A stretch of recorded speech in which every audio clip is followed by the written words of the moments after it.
আমি নন্দীগ্রাম থেকে আসছি, মেদিনীপুর। আজকে শিক্ষামন্ত্রীর সঙ্গে বৈঠক রয়েছে। আপনাদের কেউ কেউ বলছেন যে তারা আশা রাখছেন, কেউ আবার বলছেন যে কোনো আশা নেই, কারণ বৈঠক করে আগের দিনও কোনো সমাধান সূত্র বেরোয়নি। আপনি কি বলছেন? না, আশা রাখছি, আশা করি নিশ্চয়ই একটা সমাধান সূত্র বেরোবে।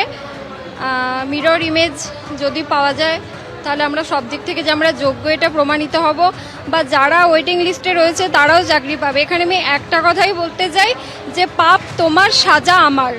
এটা হতে পারে না, এটা কোনোদিনও হতে পারে না। সরকার বা কমিশন এদেরকে উত্তর দিতেই হবে। এতজন যোগ্য প্রার্থীর জীবন জীবিকা রুজি রোজগার নিয়ে ছিনিমিনি খেলা যাবে না। স্কুলে আমি সংস্কৃত পড়াই, একটা সিঙ্গেল টিচার।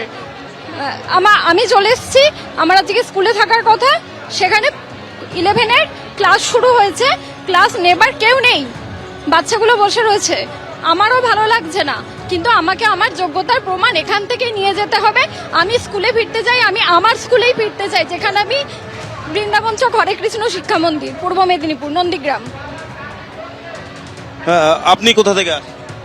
একেবারে ব্রতদীপ, তুমি যাদের সঙ্গে কথা বলছিলে তারা বলছিলেন যে পাপ কার, দায়টা কার, এই প্রশ্নটা তারা তুলছেন এবং তাদের যে দাবি সেই দাবি পূরণ না হওয়া পর্যন্ত তারা এসএসসি ভবনের সামনে অবস্থান বিক্ষোভে থাকবেন এরকমই জানিয়েছেন।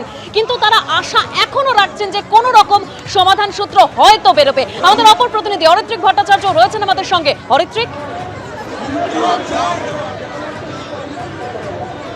দেখো, এসএসসি ভবনের সামনে এই মুহূর্তে প্রচুর চাকরিহারা শিক্ষক শিক্ষিকা শিক্ষক কর্মীদের ভিড়।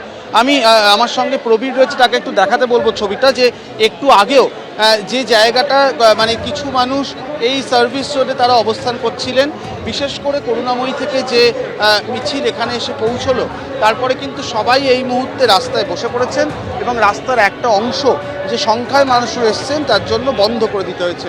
এখান থেকেই কয়েকজন প্রতিনিধি একটু পরেই শিক্ষামন্ত্রীর সঙ্গে এবং এসএসসি চেয়ারম্যানের সঙ্গে যে বৈঠক রয়েছে সেখানে যাবেন। সেখানে গিয়ে তারা অবশ্যই একটা সমাধান সূত্র বের করার চেষ্টা করবেন। কিন্তু বাকি যারা এই মুহূর্তে এখানে রয়েছেন তারা যেটা প্রত্যেকেই দাবি করছেন যে এই মুহূর্তে তারা নিরুপায়। এখানে বসে আন্দোলনের মাধ্যমে তারা চাইছেন তাদের যে অধিকার সেটাকে প্রতিষ্ঠা করতে এবং তাদের যে বক্তব্য সেটাকে প্রতিষ্ঠা করতে।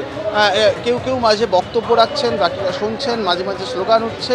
সার্বিকভাবে যেটা দেখা যাচ্ছে যে সুপ্রিম কোর্টের রায় যাদের চাকরি গিয়েছে তাদের মধ্যে যোগ্য চাকরি প্রার্থীরা তারা বারবার যেটা প্রমাণ করার চেষ্টা করছেন, অনেকে নিজের ওএমআর শিট পর্যন্ত নিয়ে আসছেন আন্দোলনে, সেটা তাদের কাছে মনে হচ্ছে এটা তার যোগ্যতার প্রমাণ। সেই যোগ্যতা প্রমাণ নিয়ে একেবারে রাস্তায় বসে থাকতে হচ্ছে এবং রাস্তায় বসেই তাদের মতামতকে প্রতিষ্ঠা করতে হচ্ছে।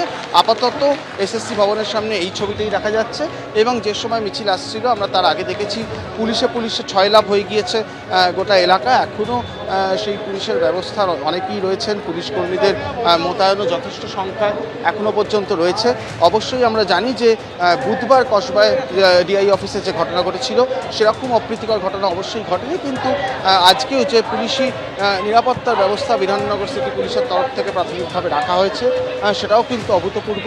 প্রচুর সংখ্যায় পুলিশ মোতায়েন করা হয়েছে, র্যাব মোতায়েন করা হয়েছে, যাতে কোনো রকমভাবে পরিস্থিতি হাতের বাইরে না বেরিয়ে যায়। তবে যারা চাকরি হারিয়েছেন তাদের কিন্তু বক্তব্যটা অত্যন্ত স্পষ্ট। তারা আন্দোলনের জন্য রাস্তায় থাকছেন, তাদের একটা প্রতিনিধি দল আলোচনার জন্য শিক্ষামন্ত্রী এবং এসএসসি চেয়ারম্যানের সঙ্গে অবশ্যই বসবেন। কিন্তু তারা যেটা চাইছেন যে ওএমআর শিট, তার যে মিরর ইমেজ সেটা প্রকাশ করা হোক, যোগ্য এবং অযোগ্যকে সুস্পষ্টভাবে আলাদা করা হোক এবং প্রত্যেকে যেন তাদের চাকরি পান সেই জায়গাটাকেও যেন নিশ্চিত করা হয়। একেবারে অরিত্রিক, তাদের দাবি ওএমআর শিটের যে ইমেজ আর কি ইমেজ কপি সেটা প্রকাশ্যে আনতে হবে, অন্যদিকে যোগ্য অযোগ্যদের তালিকা প্রকাশ করতে হবে এবং সে কারণে তারা আন্দোলনকে বেছে নিয়েছেন, রাস্তাকে বেছে নিয়েছেন। এখন তারা পথেই রয়েছেন, বিক্ষোভ করছেন, অবস্থান করছেন।